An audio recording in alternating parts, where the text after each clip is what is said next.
Garden Basics with Farmer Fred is brought to you by Smart Pots, the original lightweight, long-lasting fabric plant container. It's made in the USA. Visit smartpots.com/Fred for more information and a special discount. That's smartpots.com/Fred.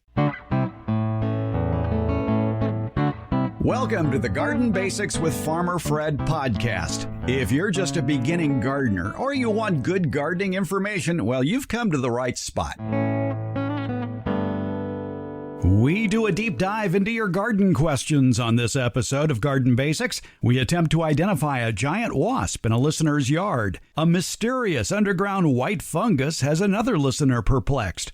And we help out people who want to attract beneficial insects and pollinators to their garden. It's all on episode 118 of the Garden Basics with Farmer Fred podcast, brought to you today by Smart Pots. And we'll do it all in under 30 minutes. Let's go. We like to answer your garden questions here on the Garden Basics podcast. And don't forget, if you submit your question via audio and we use it during the month of July, you're going to get, courtesy of the great folks at Smart Pots, a free Smart Pot 6-foot-long raised bed fabric planter. Two ways to contact us with your questions via audio: speakpipe.com/Garden Basics, or the old telephone number, 916-292-8964, 916-292-8964. And again, if we use your audio question during the month of July, you get a free Smart Pot, just like Cindy and her mystery hornet. Hi, Fred. This is Cindy from Roseville. I have a quick question for you. I discovered some very large wasps in some dirt between my property and the next door neighbor, a very small strip of dry soil. I was weeding, and suddenly these wasps pop up, but they were big fat guys, not yellow jackets, not anything I could identify. Looked more like cicada killers, according to my research.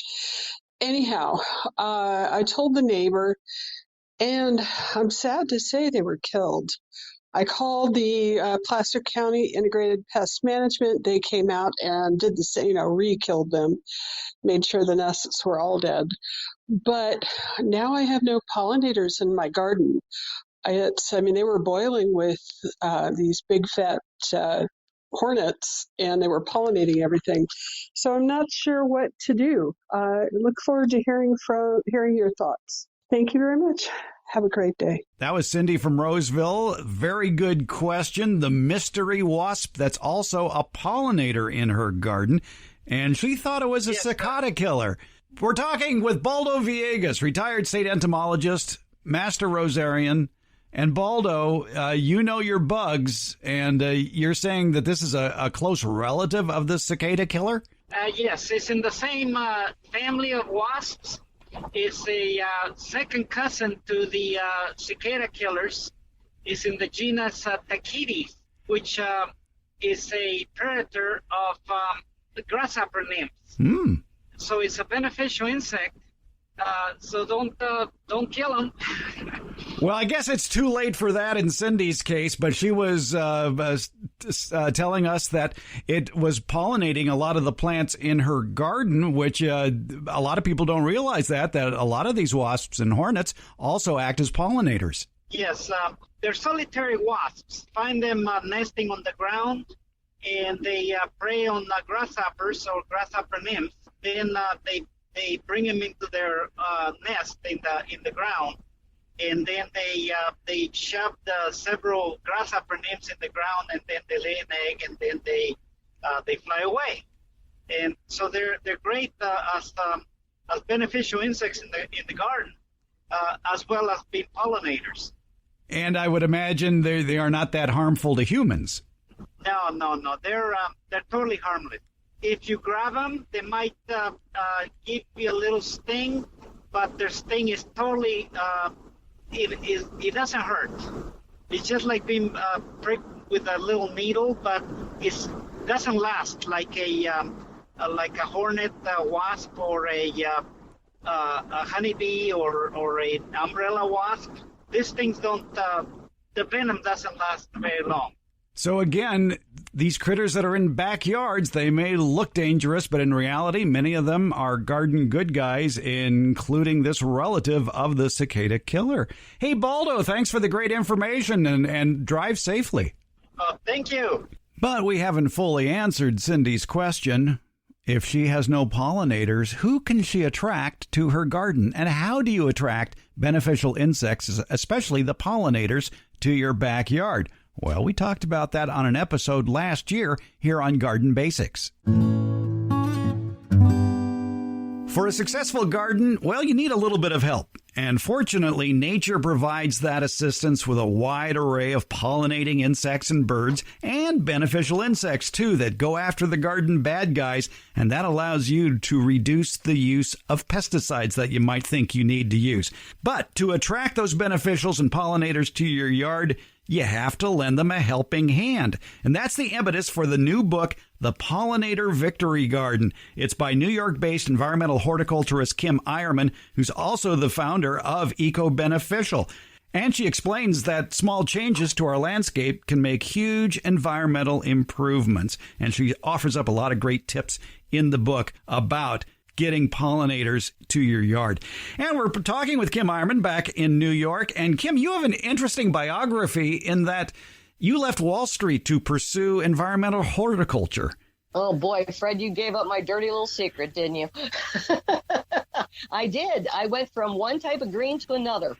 And this is a better green. Were your parents bitterly disappointed? No, Okay. I think they were relieved. They always knew I was a nature geek. Good. All right. So you followed your heart. Yeah, absolutely. All right. Did you have like did a bell or a light go off, or like I like to say, a come to Jesus moment that got you back into the land?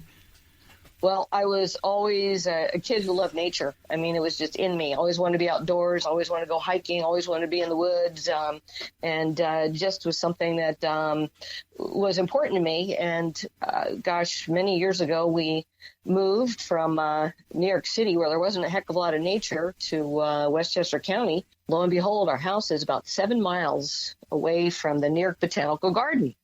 And I started to take classes, and I got really, really serious about this. So I combined my love of nature with my love of gardening and horticulture, and developed this business, Eco Beneficial, to really to teach and hopefully inspire folks to garden a little bit differently to help our very, very challenged environment.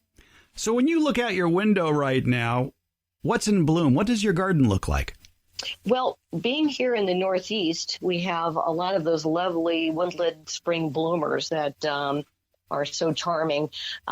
For example, we've got Hortensia virginica, which is Virginia bluebells in bloom right now, which is a lovely spring ephemeral. And it's one of those plants that comes up before the trees leaf out and feeds bees with its nectar and its pollen, and then dies back. It's ephemeral, so you can plant, kind of double plant in that area. That's really a lovely one. And we've got some lovely wild geranium, which is not as most people think of geranium, which is a lovely woodland plant. Edge of the woods is usually where you find it. That's a great source for specific bees, mining bees that have evolved with that plant. And about 25% of our native bees in North America are pollen specialists. So planting these plants that they've evolved with, in addition to kind of generalist plants, is really an important thing to do.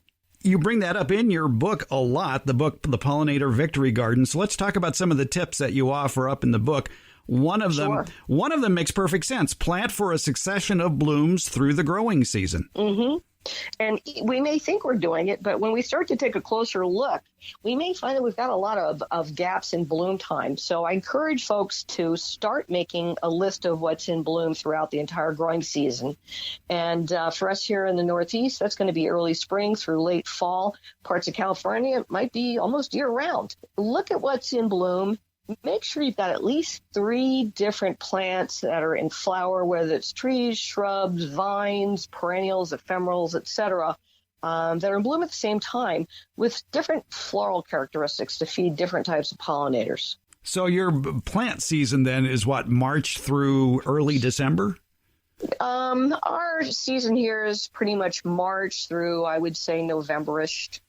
Depends. I mean, with climate change, things, I've had things in bloom till almost the end of November, which is pretty extraordinary, historically speaking. I was about to brag that we eat tomatoes off the vine for Christmas dinner. There you go.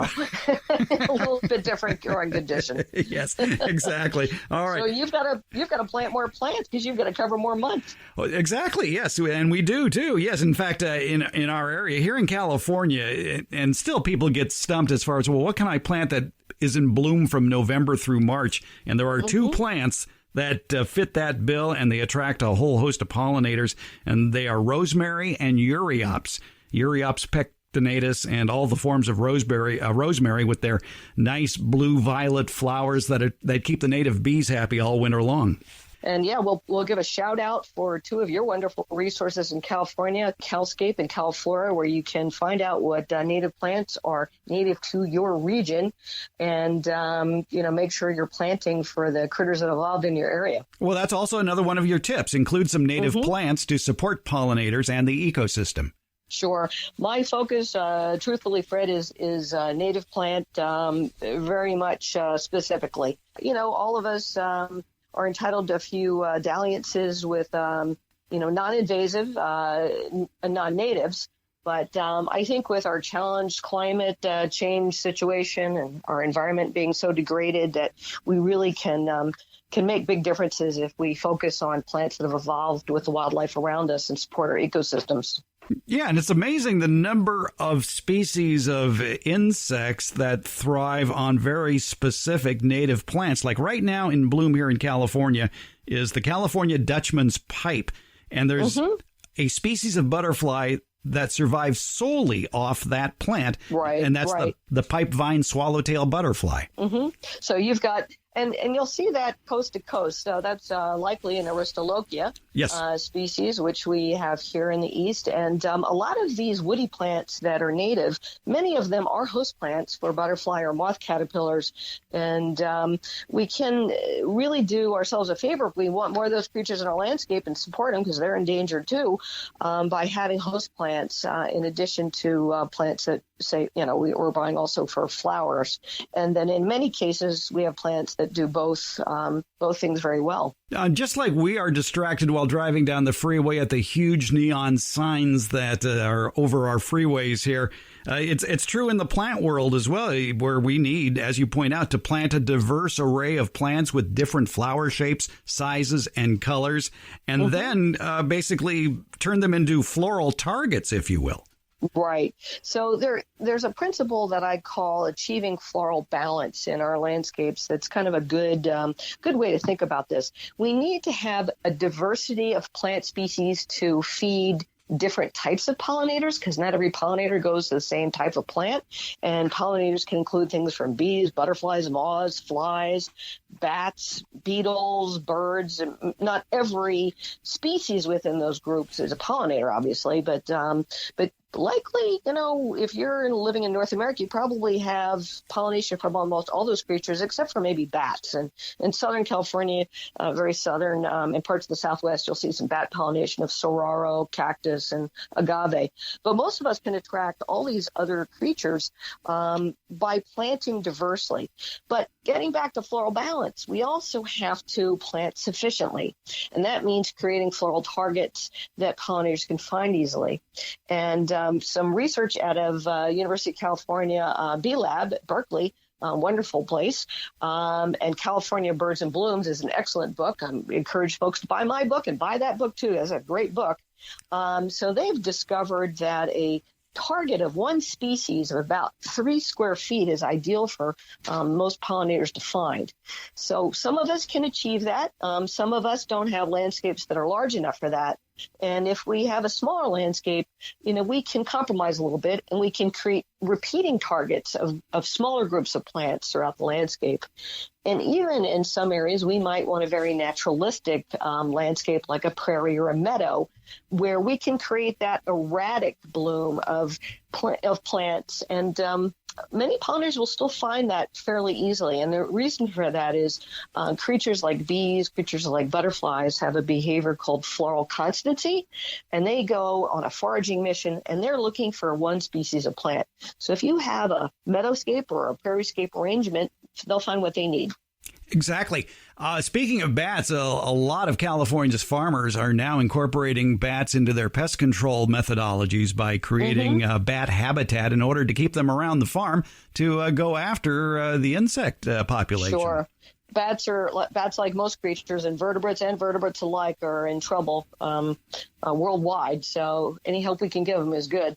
They're not too many species of bats that are pollinating bats in North America, but there are a couple. Anyway, one of the most important tips I think you present in the Pollinator Victory Garden to win the war on pollinator decline with ecological gardening is, and boy, I've been harping on this for years, and it sure makes a lot of sense. Reduce or eliminate your lawn.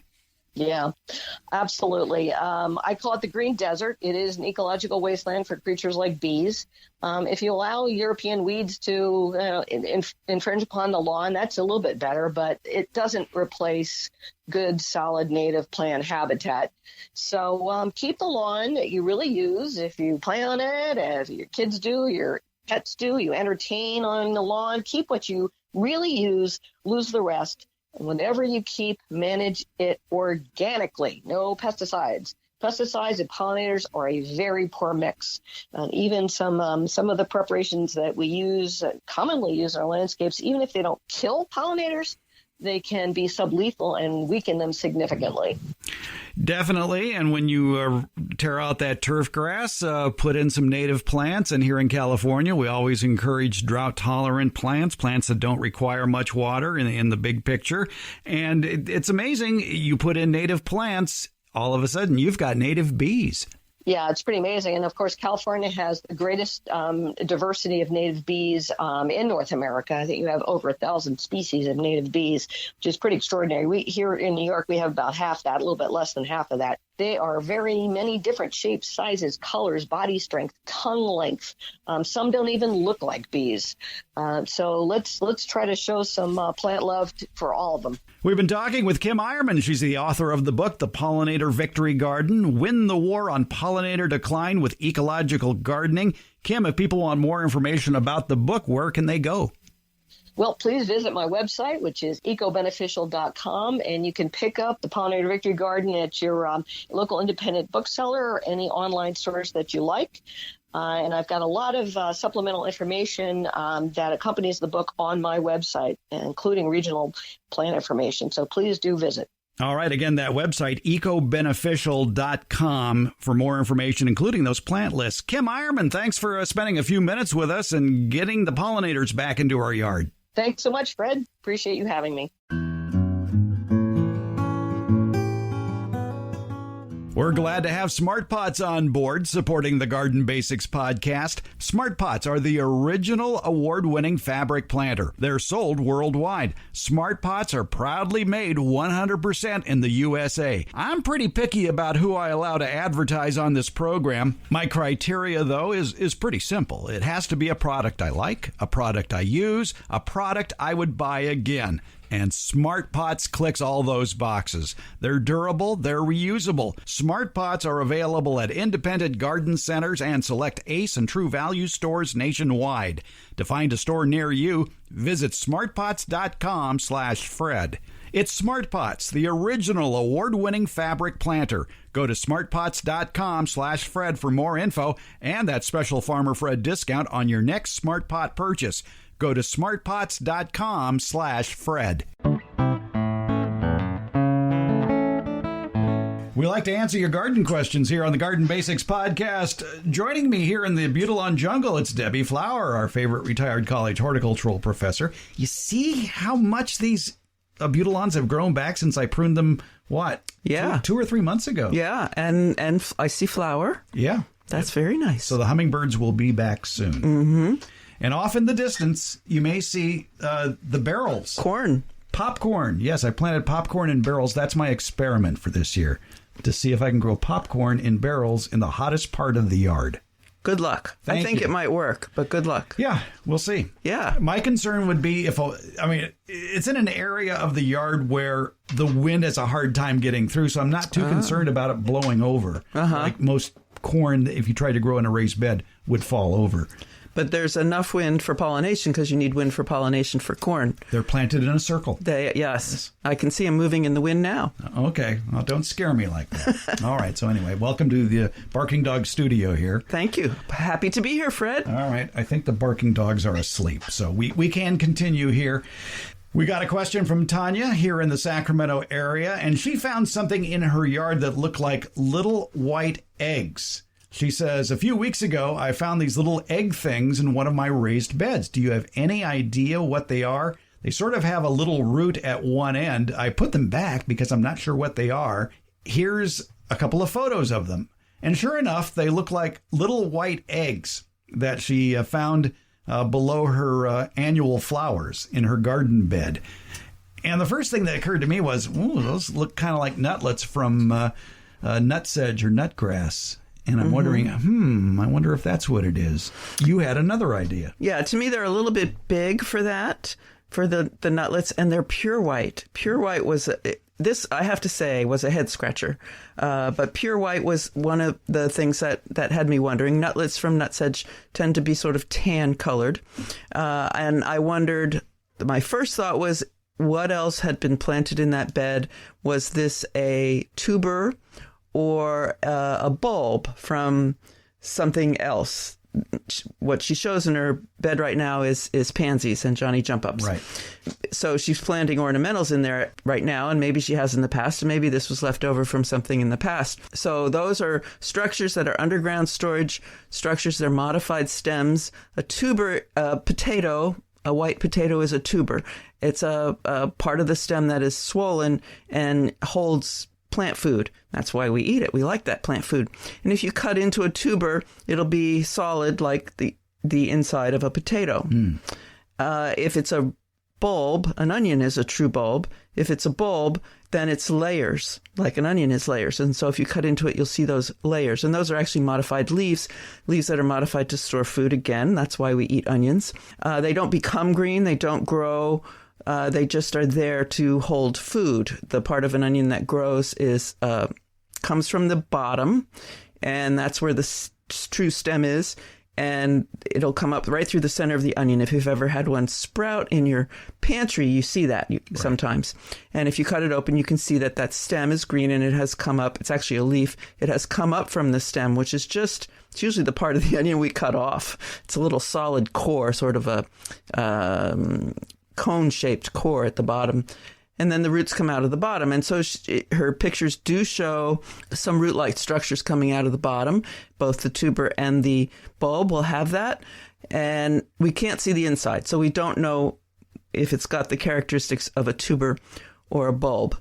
But my other thought, and I'm leaning more toward this one, is that it's a fungus. It's the fruiting body of a fungus, particularly a puffball fungus. I have had puffball funguses in my yard. I often don't see them until they've already popped open. They're round, and hers are round to egg-shaped. They are white when they're young, but then they turn brown when they're older. And if you cut them open when they're white, when they're young, they may look like a mushroom on the inside. As they age, when you cut them open, you'll see the spores, and the spores can be brown or black. Typically, those are the ones that I have seen. So considering it's a raised bed, funguses like to live in the kind of media we use in raised beds, the very organic media. It gets regular moisture, and that will trigger the growth of puffball funguses. And it looks like from the picture of her garden that part of it may be in the shade. And if it's in shade and it's overwatered, cool, moist soil, perfect home for a puffball. Right. And there are PVC arches over the top, and I suspect something has been on them, frost cloth or some kind of grow cloth, row cover, and that will reduce the sun in that location. And that's, if you think about when we see mushrooms in the landscape, it's typically after a rain and in a very organic place and in the shade. And that bed has the potential to produce those conditions. I think to alleviate her concerns, we can say it safely, it's not an insect. This isn't an egg of an insect. No. Or a big weed. Yeah, right. Although puffballs produce many, many thousands of spores, and that's their reproductive body, their seed, so to speak, they aren't very efficient at growing from those spores. And so she's not likely to have an infestation, and it's not going to hurt anything she wants to grow there. In fact, it is helping the rest of the fungus is called mycelium, and it travels underground and helps break down organic matter and release nutrients to the plants. Basically, Tanya, you have a job to do, is to cut open some of these little white balls and see what's on the inside. If it looks like a potato on the inside, you have a tuber. All right. And if it's layered, then you have a bulb. And if it's mushroomy, yes, if you get a lot of spores flying around, right, that would be a fungus. Or it looks just like mushroom if it's not mature. You suggested she plant one and see what happens, and that will be interesting as well. If it is, if she plants it in soilless mix and keeps it cool and moist, she could have a whole pot full of fungus. Yes, but keeping it cool and moist, otherwise it will die. Right, exactly. So if you've tried that, Tanya, if you've tried planting it in a container to see what happens, and you sort of set that container off to the side, it may have dried out to the point where that fungus dried out too. Right, and that will kill it. Yeah. So in that case, I mean, do you really have to worry about this? No, not at all. If the plants are healthy, then it's not so cool and moist that plants can't grow. Right. And this is just a natural cycle. Right. Right. So, no, don't worry about it at all. All right. Be happy. Don't worry. Debbie Flower, I hope we solved the fungus question. I hope so, too. All right.